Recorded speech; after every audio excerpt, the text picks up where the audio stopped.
Bismillah, wa salatu wassalam ala rasulillah. À travers cette vidéo, je vais vous montrer comment créer une activité de type sondage, en arabe, sabr ara. Dans ce type d'activité, l'enseignant pose une question et donne de multiples choix aux étudiants. Donc, même pour ce qui concerne l'activité sondage, il faut qu'elle soit conforme avec l'objectif. C'est pas ça. Donc, il faut être toujours conforme par rapport à l'objectif. Donc, cliquez sur Ajouter une activité, choisir l'activité sondage. Je vais mettre sondage. Un nom toujours significatif.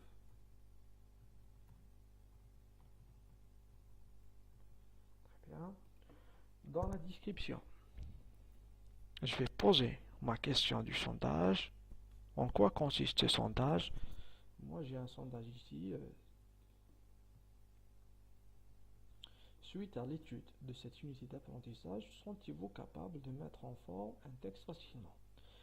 Donc, il s'agit d'une question dans ce cas, mais cette question ne veut pas dire si quelqu'un me dit oui, alors il est vrai. Si quelqu'un me dit non, alors qu'il a donné une fausse réponse. Dans un sondage, il n'y a pas de réponse correcte et une fausse réponse. C'est par rapport à, on peut dire, l'opinion de votre apprenant.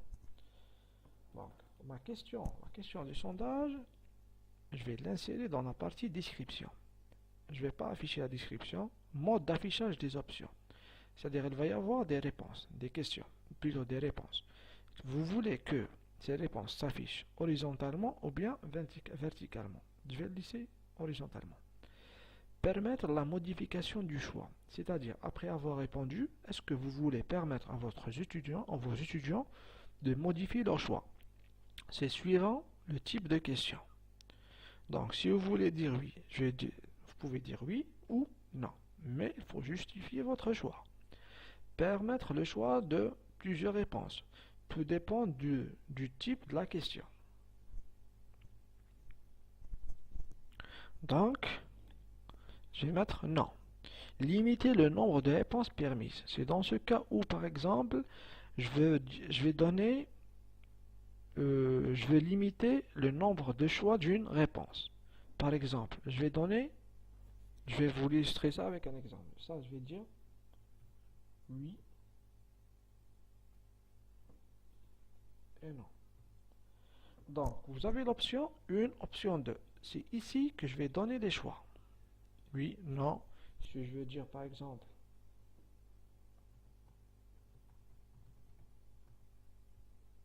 pas maintenant.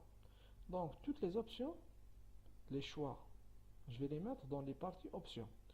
Maintenant, si je veux limiter le nombre d'étudiants qui peuvent choisir la réponse oui, je vais dire ici oui. Je vais mettre ici par exemple 12. Ceci veut dire que 12 étudiants, maximum 12 étudiants, peuvent choisir la réponse oui. Mais ce n'est pas dans certaines situations. Oui, mais dans ce cas, non. Je vais dire non. Et voilà. Si je veux ajouter une autre option, un autre choix, je vais dire par exemple, maintenant, il n'y a pas quelque chose dans ma tête maintenant. Oui, non, et pas maintenant.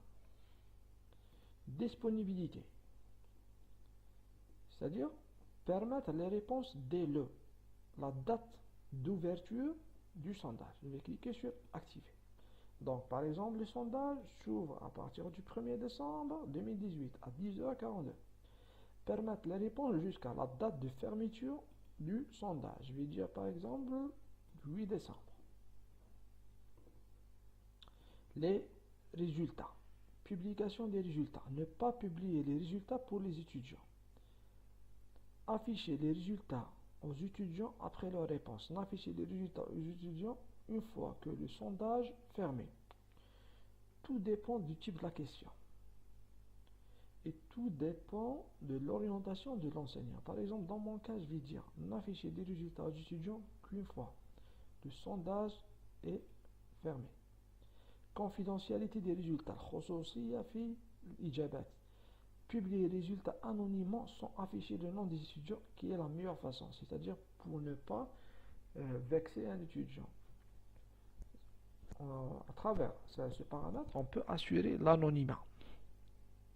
Afficher les colonnes sans réponse, non et non. Réglage courant, je vais mettre aucun groupe parce que je travaille avec aucun groupe et je vais cliquer sur enregistrer et afficher.